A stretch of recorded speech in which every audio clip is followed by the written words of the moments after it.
Labas, Linas Matulis, super gentis ir antrasis video apie bėgimą.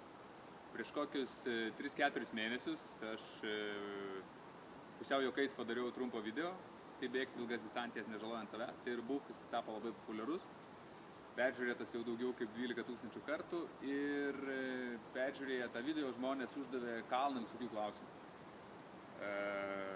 Kokius tempimo pratimus daryti, kaip kvėpuoti, kokią maikę vilkėti ir ką valgyti prieš bėgimą ir po jo. Tai į tiek daug klausimų aš neatsakysiu, bet supratau, kad turėsiu padaryti antrą video ir antram video, šiame video noriu papasakoti keletą labai paprastų gudrybių, kaip padaryti, kad bėgimas tau būtų malonus. Malonus ir netgi naudingas. Ir šito video pabaigoje tu pamatysi, kad bėgimas iš tikrųjų gali netgi padėti tau siekti geresnių rezultatų per trumpesnį laiką. Tai ruošdamasi šitam video galvojau apie tai, kad nuolat susiduriu su tokia istorija. Kai pasakoju apie savo žygius, kaip bėgau 100 kg per 2 dienas paplūdimiu, kaip dalyvau Vilnius Challenge, žmonės labai dažnai reaguoja: jo, tau tai fainai, o aš tiesiog nemėgstu bėgti. Ir žinai, ką aš galvoju šitą vietoj? Bullshit, nesąmonė. Visi mes mėgstam bėgti. Jeigu pažiūrėsi vaikus, vaikai labai mažai vaikšto ir labai daug bėga.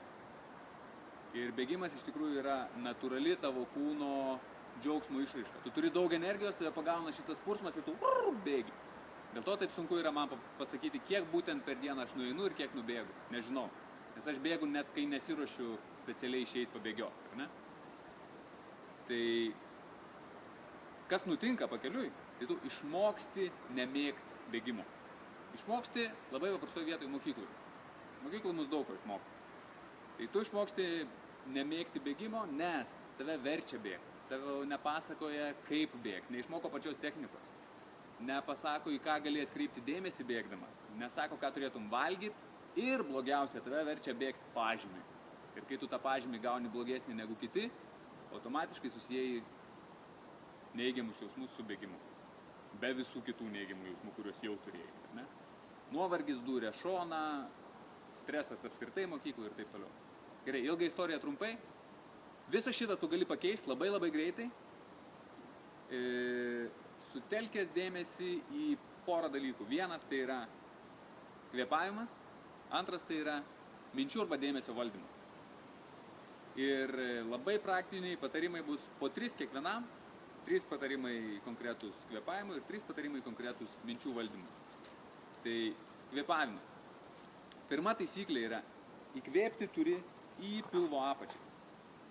Įsivaizduok, kad tavo plaučiai yra kaip stiklinė, o deguonis yra vanduo, ar ne? Tai vanduo, kai tu pili į stiklinę, jis pirmiausia nukrenta į pilvo apačią, į stiklinės dugną, ir tada laipsniškai užsipildo iki viršaus. Taip tu įkvėpsi maksimaliai daug oro. Ar ne?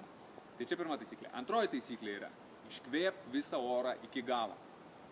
Ir čia yra būtent tas slaptasis vaistas nuo man dūrė šoną, nebegaliu bėgti. Jeigu tau dūrė šoną, vadinasi dėl paprastos priežasties.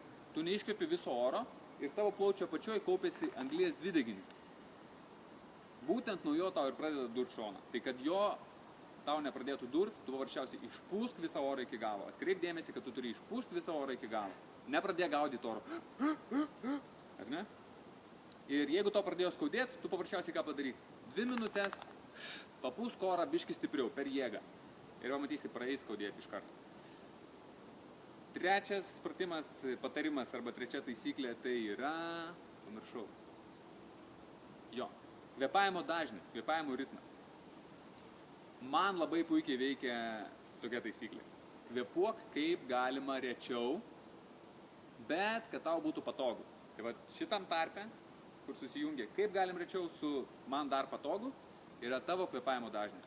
Yra žmonės, ten skaičiuoja pagal žingsnius, kas 5 žingsnius įkvėpiu, kas 5 žingsnius iškvėpiu. Man tai atrodo nereikalingas vargas to žingsnių skaičiuoti, tu gali susitelkti visiškai kažką kitą, į ką toj papasakosiu. Ir tiesiog atrasti savo ritmą kiek galima lėčiau, bet kad man dar būtų patogu. Viskas. Tai 3 paprastos taisyklės. Įkvėpk į pilvo apačią, pradėk nuo pilvo apačios, užpildyk iki viršaus. Antra, išpūsk orą iki galo, kad nedurtų šono. Trečia, kvėpuok kaip galima rečiau, bet kad tau dar būtų patogu. Antras dalykas, kuris labai svarbus bėgime, tai yra dėmesio arba minčių valdymas. Ir pirmas dalykas, nuo ko žmonės pavargsta greičiausiai, yra spėkas tavo paties mintis. Nes tu bėgi ir pradedi galvoti, o jau biškį pavargau, dar ilgai liko, jau atsibodo, jau gal biškį paeit norėčiau. Ir tu pasakai savo, kad jau esu gal biškį pavargęs ir pasijauti pavargęs. Sakai, gal norėčiau biškį paeit ir jau žiūri, kad eini vietoj to, kad bėgti. Tai ką tu gali padaryti, yra 3 dalykai. Pirmas dalykas, gali tiesiog sutelkti savo dėmesį į kūno pojūčius.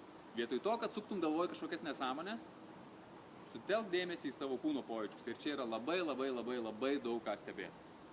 Gali stebėti tiesiog pačią techniką, bėgimo techniką, kurios video gali susirasti internete arba supergintis.lt tinklalapyje. Gali sutelkti dėmesį į kvėpavimą.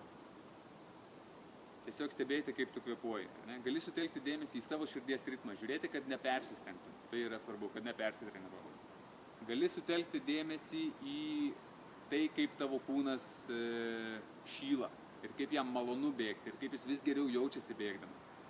Gali sutelkti dėmesį, čia labai gera vieta yra, gali sutelkti dėmesį į tai, kur tavo kūne yra įtampa.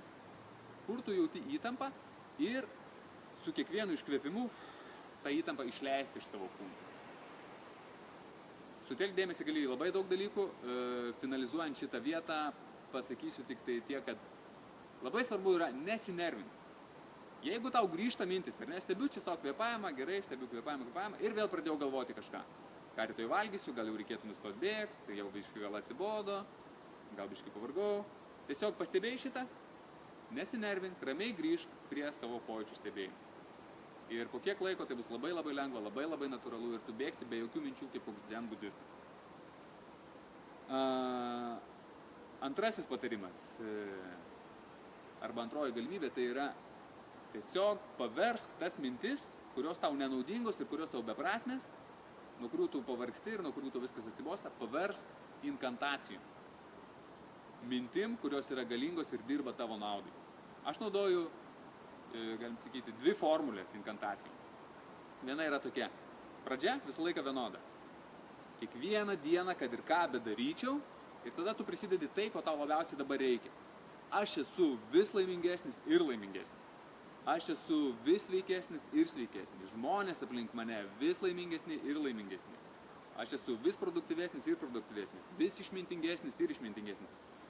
Ko tau tai galėtų reikėti, pasirenki šitą galą ir prisidedi savo, ar ne? Šitoj vietoj yra labai svarbu ne tiesiog kartoti mintise. Vieną dieną, kad ką bedaryčiau, aš esu vis išmintingesnis ir išmintingesnis, vis stipresnis ir stipresnis, žmonės aplink mane vis laimingesni ir laimingesni. Čia yra svarbu pajaust, kaip tai iš tikrųjų atrodo. Koks tai jausmas, kai žmonės aplink tave vis laimingesni ir laimingesni. Koks tai jausmas, kaip tai atrodo, ką tu turi daryti, kad tai būtų, ar ne? Ir aš kartoju vieną inkantaciją tol, kol jinai, galim sakyti, išsibaigė, ar ne? Ir aš pajaučiu, kad jau noriu kitos. Aš kartoju ilgai, kartais netgi kilometrą, tokį prasuku kokius, nežinau, kelis ratus. Tiek, kiek norisi. Ir nepasakiau, antroji formulė, kurią gali naudoti, tai yra, pirmoji formulė. Kiekvieną dieną, kad ir ką bedaryčiau, prisidedi savo galą. Antroji formulė yra, dabar, kai bėgu su kiekvienu žingsniu. Aš turiu energijos vis daugiau ir daugiau. Bėgti man vis lengviau ir lengviau. Esu vis stipresnis ir stipresnis. Ir taip toliau, ir taip toliau.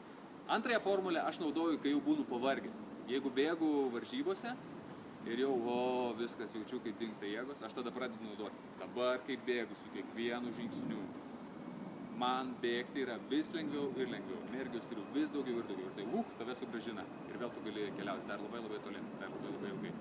Gerai, ir trečias dalykas, tai yra pats galingiausias, visiškai fantastiška technika, tai yra vizualizacija. Tavo tikslų vizualizacija. Išsirink bet ką tu norėtum pasiekti, tai būtų tavo naujoji realybė. Mėnesio, 3 mėnesių, pusės metų bėgyje. Ir įsivaizduok, kad tai jau yra tikra. Matyk spalvas, matyk žmonės aplink save, matyk daiktus, girdėk garsus, užuosk kvapus ir bėk šitame daikte. Ir visa šita emocija, patikėk, tave kels į viršų, tu negalėsi sulaukti, viskas tau atrodys taip tikra, viskas susisies su tavo kūnu, su tavo visais pojūčiais. Ir tu bėgsi namo atgal, kad galėtum kiek galima greičiau pradėti dirbti tą kryptim, kad tas tikslas taptų realybė. Man taip nutiko 100 kartų, aš taip pasiekiau visus savo tikslus, visus geruosius tikslus, didžiuosius tikslus, aš pasiekiau būtent šitaip. Neturiu ką daugiau pasakyti. Jeigu norėtum sužinoti detaliau apie kvėpavimą, apie vizualizacijas, tikslų siekimą, kitus gerus dalykus, supergentis.lt. Bėgiok ne tik sveikas ir nesusižalojęs, bet ir su džiaugsmu, ir malonumu, ir siek savo tikslų geriausiai įmanomų būdų. Gerų dienų, iki.